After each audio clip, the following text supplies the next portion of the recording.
BND Yaindi wewe tina msiya wandipina tozvita skwinya pati zvakatinya tichawina tichagwina tichaita tichasiya tapepeta mwedzina kundishungurudza kana kundivaraidza takandisandibate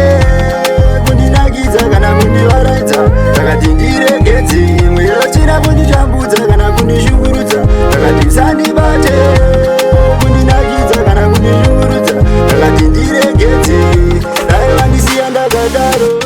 mwedzina inina ndinaro siya vanhu vese vaise aro inga vanhu ndimo mugero zvelai ndotoda wakapatero vandakatadzira ruregerero kupinda fea kwetoto chimero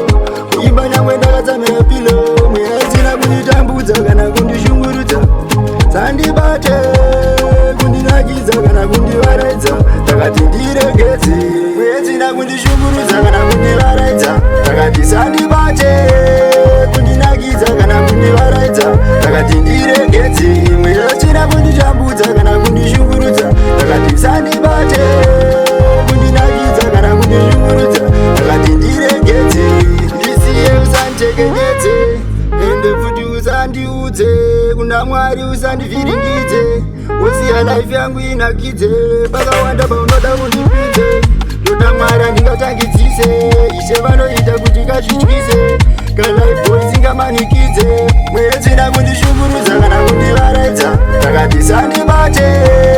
kundinakidza kana kundivaraidza takati ndiregedze mwedzina kunditambudza kana kundishungurudza takati sandibate kundinakidza kana kundishungurudza takati ndiregedze dai vandisiya ndakadaro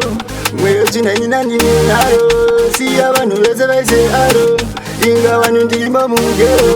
zvelai ndotoda wakapatero vandakatadzira ruregerero kupinda fea kwetoto chimero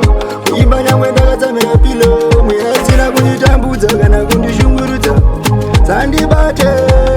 kundinakidza kana kundivaraidza takati ndiregedze mwedzina kundishungurudza kana kundivaraidza takati sandibate kundinakidza kana kundivaraidza takati ndiregedze mwedzina kunditambudza kana kundishungurudza takati sandibate kundinakidza kana kundishungurudza takati ndiregedze ndisiye usandichekenyedze ende futi usandiudze